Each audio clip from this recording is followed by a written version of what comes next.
Hello అండి. నేను ఇవాళ మీకు ఆంధ్రప్రదేశ్‌లోని అనంతపురం జిల్లాలో ఉన్న లేపాక్షి వీరభద్రస్వామి ఆలయం గురించి చెప్తాను. అలాగే నా ఏటీఎం 1009 ఛానల్‌ని లైక్, షేర్ అండ్ సబ్స్క్రైబ్ చేయండి. ఆంధ్రప్రదేశ్‌లోని అనంతపురం జిల్లాలో ఉన్న లేపాక్షి వీరభద్రస్వామి ఆలయం అద్భుతమైన శిల్పకళలకు, చారిత్రక మరియు పౌరాణిక ప్రస్థానానికి ఒక సజీవ సాక్ష్యం. ఈ ఆలయానికి సంబంధించిన పూర్తి కథ, దాని వెనుక ఉన్న రహస్యాలు నేను చెప్తాను. పౌరాణిక నేపథ్యము రామాయణం నాటి కథ. లేపాక్షి అనే పేరు వెనుక రామాయణ కాలం నాటి ఒక చిన్న ఆసక్తికరమైన కథ. రావణాసురుడు సీతాదేవిని అపహరించి లంకకు తీసుకెళ్తుండగా పక్షిరాజైన జటాయువు రావణుణ్ణి అడ్డుకుంది. ఆ యుద్ధంలో రావణుడు జటాయువు రెక్కలను నరికివేస్తాడు. తీవ్రంగా గాయపడిన జటాయువు ఇక్కడే ఉన్న కొండపై కూలిపోయింది. సీతను వెతుకుతున్న శ్రీరాముడు, లక్ష్మణుడు ఈ ప్రాంతానికి వచ్చినప్పుడు గాయపడిన జటాయువును చూశారు. రాముడు ఎంతో జాలితో ఆ పక్షిని చూసి లేపక్షి అని పిలిచాడట. ఆ పదం నుంచి ఈ ప్రాంతానికి లేపాక్షి అనే పేరు వచ్చిందని నమ్ముతారు. ఆలయానికి సమీపంలో జటాయువు పడిన గుర్తుగా ఒక పెద్ద పక్షి శిల్పాన్ని కూడా మనం చూడవచ్చు. చరిత్ర ప్రకారం ఈ ఆలయాన్ని క్రీస్తు శకం 1530లో విజయనగర సామ్రాజ్య కాలంలో నిర్మించారు. విజయనగర రాజు అచ్యుతరాయల కాలంలో పెనుగొండ సంస్థానంలో కోశాధికారులుగా ఉన్న విరూపాన వీరన్న అనే ఇద్దరు సోదరులు ఆ ఆలయాన్ని నిర్మించారని చెప్తారు. ఈ ఆలయ నిర్మాణానికి సంబంధించిన ఒక విషాదకరమైన కథ ప్రచారంలో ఉంది. రాజుగారి అనుమతి లేకుండా ప్రభుత్వ ఖజానాలోని ధనాన్ని ఉపయోగించి విరూపాన ఈ ఆలయాన్ని నిర్మించాడని రాజుగారికి కొందరు ఫిర్యాదు చేస్తారు.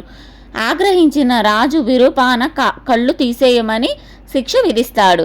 రాజుగారి ఆజ్ఞ కంటే ముందే తీవ్ర మనస్తాపానికి గురైన విరూపాన తన చేతులతో తానే కళ్ళు పీకి ఆలయ గోడలకు కొట్టాడు. ఆలయంలోని ఒక గోడపై ఇప్పటికీ 2 ఎర్రటి రక్తపు మరకలు కనిపిస్తాయి. కన్నడ భాషలో లేపాక్షి అంటే కళ్ళు లేని గ్రామం అని కూడా ఒక అర్థం ఉంది. విరూపాన కళ్ళు కోల్పోవడం వల్ల ఈ నిర్మాణ పనులు మధ్యలోనే ఆగిపోయాయి. అందుకే ఇక్కడ కళ్యాణ మండపం ఇప్పటికీ పైకప్పు లేకుండా వెలితిగానే కనిపిస్తుంది. లేపాక్షి ఆలయంలో అద్భుతాలు, ప్రత్యేకతలు. లేపాక్షి దేవాలయం అనగానే ప్రపంచవ్యాప్తిగా గుర్తు తెచ్చిన కొన్ని అద్భుతాలు ఇక్కడ ఉన్నాయి. ఆకాశ స్తంభం. ఆలయంలోని నృత్య మండపంలో మొత్తం 70 రాతి స్తంభాలు ఉన్నాయి. అందులో ఒక స్తంభం భూమికి అంటకుండా గాలిలో తేలుతూ ఉంటుంది. దీనిని హ్యాంగింగ్ పిల్లర్ అని అంటారు. ఈ స్తంభం కింద నుంచి ఒక పల్చని క్లాత్ లేదా కాగితాన్ని ఇటువైపు నుండి అటువైపు సులభంగా తీసుకోవచ్చు. బ్రిటిష్ కాలంలో ఒక ఇంజనీర్ దీని రహస్యాన్ని తెలుసుకోవడానికి స్తంభాన్ని కదపాలని ప్రయత్నించాడట. ఆలయ నిర్మాణం అంతా కదలడం ప్రారంభమైంది. దాంతో భయపడి ఆ ప్రయత్నాన్ని విరమించుకున్నారు. ఏకశిలా నంది, మోనోలిథిక్ నంది. ఆలయానికి కొద్ది దూరంలోనే చెక్కబడిన ఒక గ్రానైట్ రాతి నంది విగ్రహం ఉంది. ఇది భారతదేశంలోనే అతిపెద్ద ఏకశిలా నంది విగ్రహాలలో ఒకటి. 4.5 మీటర్ల ఎత్తు, 8.2 మీటర్ల పొడవు ఉన్న ఈ నంది కూర్చున్న భంగిమలో ఎంతో గంభీరంగా అలంకారంతో చెక్కబడి ఉంది. సప్తశిర నాగలింగం, 7 హోల్డెడ్ నాగలింగం. ఆలయ ప్రాంగణంలో ఒక రాతిపై చెక్కబడిన అపారమైన 7 తలల పాము నాగేంద్రుని నీడ ఉన్న శివలింగం కనిపిస్తుంది.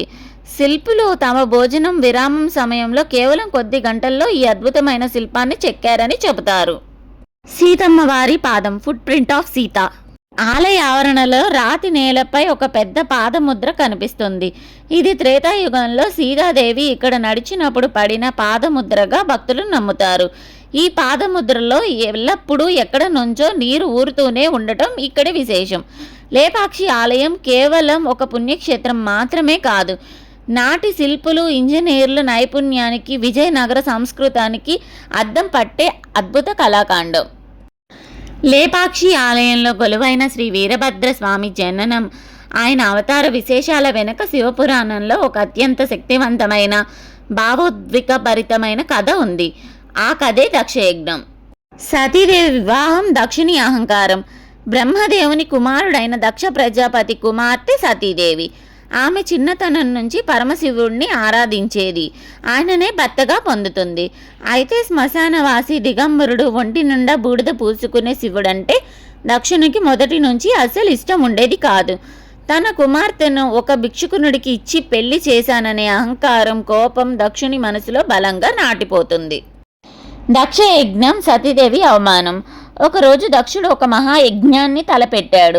ఆ యజ్ఞానికి ముక్కోటి దేవతలను, మునులను, యక్ష కిన్నర కింపురులను అందరినీ ఆహ్వానించాడు. కానీ తన అహంకారంతో అల్లుడైన శివుణ్ణి, కుమార్తెను అయిన సతీదేవిని మాత్రం తీవ్రంగా అవమానిస్తూ ఆహ్వానించలేదు. పుట్టింటిపై ఉన్న ప్రేమతో పిలవకపోయినా సతీదేవి ఆ యజ్ఞానికి వెళ్తానంటుంది. శివుడు ఆహ్వానం లేని చోటికి వెళ్ళడం గౌరవప్రదం కాదని వారించినా వినకుండా సతీదేవి యజ్ఞశాలకు వెళ్తుంది. అక్కడ తండ్రి అయిన దక్షుడు సతీదేవిని చూసి అందరి ముందు శివుణ్ణి ఘోరంగా నిందిస్తూ, హేళన చేస్తూ మాట్లాడతాడు. సతీదేవి ఆత్మాహుతి. తన భర్తకు జరిగిన పరాభవాన్ని, అవమానాన్ని భరించలేని సతీదేవి తీవ్ర క్రోధంతో, దుఃఖంతో అక్కడే ఉన్న యజ్ఞగుండంలోని యజ్ఞాగ్నిలో దూకి తనువును చాలిస్తుంది. వీరభద్రస్వామి జననం. సతీదేవి మరణవార్త కైలాసంలో ఉన్న శివునికి తెలుస్తుంది. పరమశివుడు తీవ్రమైన దుఃఖంతో ప్రళయకాల రుద్రుడిలాగా ఆగ్రహోదగ్రుడై పిచ్చివాడిలాగా రోధిస్తూ తన జటాజూటం నుండి ఒక వెంట్రుకను పీకి భూమిపై కొట్టాడు.